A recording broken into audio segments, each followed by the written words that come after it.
Քանի որ Սամվել Կարապետյանը արդեն հայտարարել է, որ հաջորդ կառավարության նիստը հունիսի 7-ից հետո ինքն է վարելու, հնարավոր է ձևաչափով մենք վերջին անգամ ենք հանդիպումով իմանա, համար երկու հարց անել տամ։ Նախ չասացիք, ի վերջո Թրամփի, դրանից առաջ Մակրոնի բացահայտ աջակցությունը ձեզ արդյոք մեր ներքին գործերի միջամտություն չէ, եւ եթե նույնը ընդդիմության մասով լիներ, գործընկերել հարցրեց, դուք ինչ գնահատական կտայիք։ Երկրորդը, դուք տենց որ ոտքի վրա հիմա հայտարարում եք, օրինակ Ծառուկյանի մասով, որ շպիոնը դավաճան է, հետո տներն եք խլելու եւ այլն, Ծառուկյանը ասել է, որ եթե չապացուցի, որ ես շպիոն եմ, դավաճան եմ, կգնա ինքնասպան կլինի, իսկ եթե չապացուցեք, ապա ձեզ հրավիրում է իր առյուծների վանդական դրում, որց առյուծների դուք պատասխանում եք ինքնակամ գնալ զուտ բարոյական պատասխանատվությունից ելնելով։ Եվ երրորդ հարցը, Քարոզ Արշավը մոտենում է ավարտին, ես դեռ չեմ կողմնորոշվել ում եմ ընտրելու եւ հիշում եմ, որ դուք մի քանի նիստ ինձ համոզում եք, որ ես դες ընտրեմ, քանի որ դեռ չեմ կողմնորոշվել, հիմա ասում եմ դուք էլ ինձ փորձեք համոզել, տեսեք, երբ որ ես ուղղակի երկու բան կա, ես ձեր առածները տեսնում եմ, որ դուք բազմաթիվ լավ բաներ արել եք, այսօրվա շքերթն էլ վատը չէր, ինչ որ օրինակ նախկիները չեն արել, բայց երբ որ իմ շրջապատում օրինակ ասում են, ոնց դու Նիկոլին ես ցեն տալու, ասում եմ, թե չէ, մտածում եմ էլի, իրենք ինձ մեղադրում են կներեք ուղիղ բառացի մեջ բերեմ, չվիրավորվեք իրենց բառերն են, ձեր ելույթներից ելնելով, ասում են, ոնց կարող ես այդ մարդուն ձեն տալ, դու դրա ելույթները տեսել ես, այդ ոնց է խոսում մարդկանց հետ, գիժա, հիստերիկա, շիզոֆրենիկա, ճիշտ է, նախկիններն էլ ասում են թալանչի, մարդասպան, գող, ավազակ, հիմա ձեզ էլ տենց անուններ են տալիս, են դավաճան, հողատուն, մնացածն չասեմ, այս տարիների խոսույթը, ու ասում եմ, լավ, մենք ունենալու ենք մի երկիր ղեկավար, որին անուն չկպցնեն, որով հպարտանանք, որին չամաչենք այդ մարդու կերպարից։ Երկրորդ բանը, որ ինձ տենց կաշկանդում է, հա, վերջին ես ասեմ, երկրորդ հանգամանքը, որ կաշկանդում է, այն է, որ ես, երբ որ դուք գնում եք մարդկանց հետ շփվելու, շատերը ձեզ իսկապես շատ սիրում են, բայց այդ ինչ կոնտինգենտ է ձեզ համակրում։ Տարիքով տղամարդը ձեզ մոտենում, ասում եք, մի հատ պրոշտի անենք, լավա չարեցի գիտեմ, շատ լավ էր։ Այն զոհվածի մայրը մոտենում ձեզ ասում է, երեխաներս երկու տղա ունի, ձեր օրոք են զոհվել, բայց ես ձեր շնորհակալ եմ։ Կամ այն վերջին նախադասությունը, կամ այն բլոգերներ, ովքեր են ձեզ աջակցում, ասենք, չգիտեմ, թու լավ է, Գյորգ X, Արդիշոպի հովո, ինչ որ արվամոլ բաներ, բլոգեր, մատուցողներ, ու ես մտածում եմ, լավ, եթե ես գնամ ձեզ բոլոր լավ արածների համատեսում, ձեզ ձայն տամ, ես էլ եմ այդ նույն որակի մարդկանց հետ նույն շարքին տասվելու, ես էլ ձեզ ձայն տվող համարվեմ, իրենք էլ մի քիչ վատ եմ զգում էլի դրանից, ասենք, հիմա այսքանից հետո դուք ձեզ ձայն կտայիք, կամ ես կստամ։ Ես կարծում եմ, որ դուք բավարար հիմք ստեղծեցիք, որ ագի մարդ ձեզ դատի տա եւ պատվի եւ արժանապատվության հայցով եւ ես խորհուրդ եմ տալիս, որ ձեզ ուղղակի դատի տան, որպեսզի դուք դեր լեզվի չափը իմանաք, որովհետեւ այդ մարդիկ, որոնց մասին խոսում եք, իրանք ձեզ դատի կտան եւ ես արժանապատիվ չեմ համարում ձեր հարցին պատասխանելը։ Հաջորդ հարց։ Շնորհակալություն։ Հաջորդ հարց։ Բայց այդ մարդկանց գնահատականն է, ինչ չեք ուզում պատասխանել։ Այդ մարդկանց գնահատականն է։ Այնպես ինչպես նախկինում ունենք դուք գնահատական տալիս, իրենք էլ այդպես ձեզ են գնահատական տալիս։ Անմակարան թուղթ։ Դուք սա դուք գործընկերները հարցնա։ Նյուզեն։ Պարոն Փաշինյան, դուք ձեր խոսքում նշեցիք, որ Հայաստանը այսուհետ այլ ընտրանքներ շատ է ունենալու։ Ես խնդրում եմ դուք ասեք, օրինակ, ելակ արտադրող եւ ծաղիկ արտադրող մեր քաղաքացիներին, տնտեսվարողներին, դուք ինչ այլ ընտրանք եք առաջարկում, մարդիկ գնացել են, թույլ չեն տվել ապրանքը տանել, հիմա ինչ անեն, թափում էին ծաղիկը, այլ ընտրանքը որն է, այդ տնտեսվարողներին դուք ինչ եք առաջարկում։ Եվ տեսեք, դուք նշում եք, որ մենք մնում ենք ԵԱՏՄ-ում եւ դրա ֆոնին Հայաստանը վերջի շրջանում շատ զուզ առանց սրելու, առանց կոշտ հայտարարությունների արձագանքում է Ռուսաստանից եկող ամենօրյա կոշտ հայտարարություններին։ Հնարավոր է, որ դուք երեք հանրահավաքում Աբովյանում հայտարարեցիք, որ մնում եք ԵԱՏՄ-ում, դա ռուսական ճշումների հետևանքեր, այսինքն ճշել են Հայաստանին, Հայաստանը հասկացել է, որ խնդիրներ է լինելու, դրա համար հստակ երեք առաջի դեմքի մակարդակով հայտարարվեց այդ մասին։ Ինչ որ ես երեք ասել եմ մի տարի առաջ, դրանից առաջ, եւ ես երբեք չեմ հայտարարել Եվրասիական տնտեսական միությունից դուրս գալու այսօրվա մեր մտադրության մասին։ Ես ասել եմ, որ մինչև այն կետը, քանի դեռ Եվրասիական տնտեսական միությանը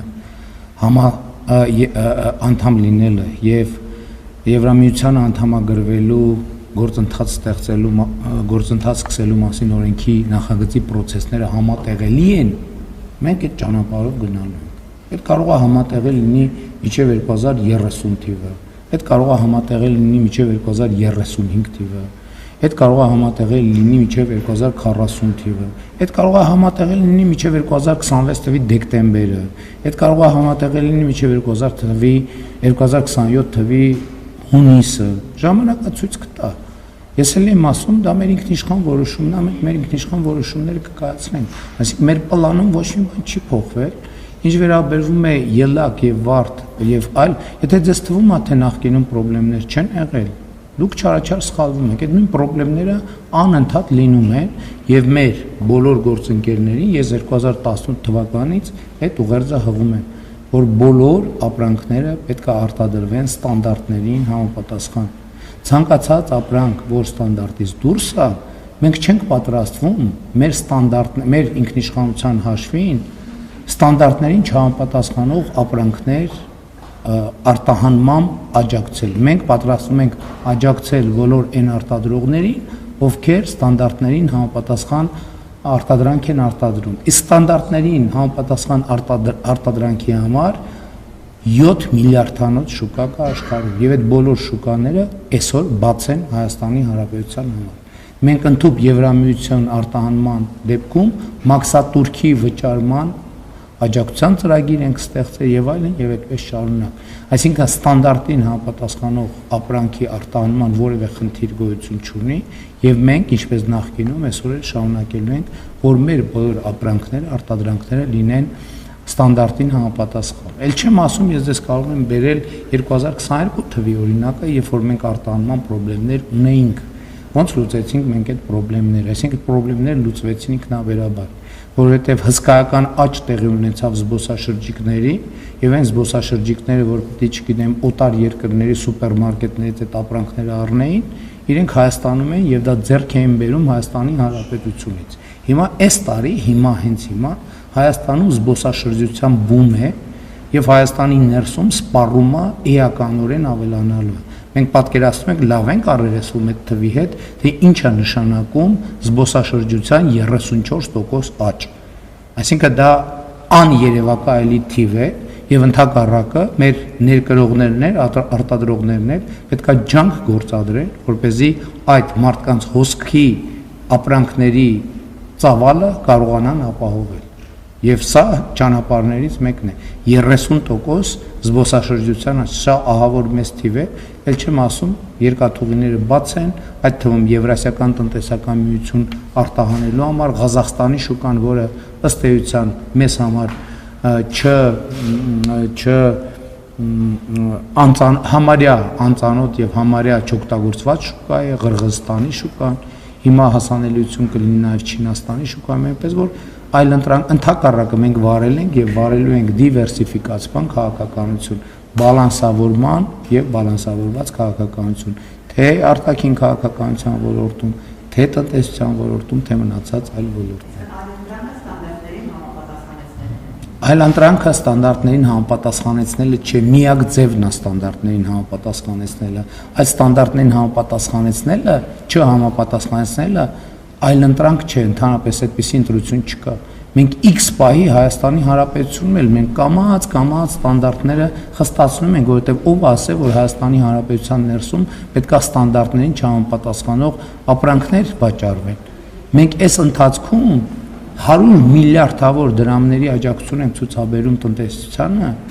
արդիականացման համար։ Այդ լիզինգի ծրագիրը, որ ասում ենք, հարյուրավոր միլիարդներ պետական բյուջեից գումարներ ենք դնում, որ արտադրությունները համապատասխանեն ստանդարտին։ Այսօր Հայաստանում չկա մի գործարան, որ դուք մտնեք եւ պետական բյուջեի ֆինանսավորմամբ իրանք նորագույն տեխնիկա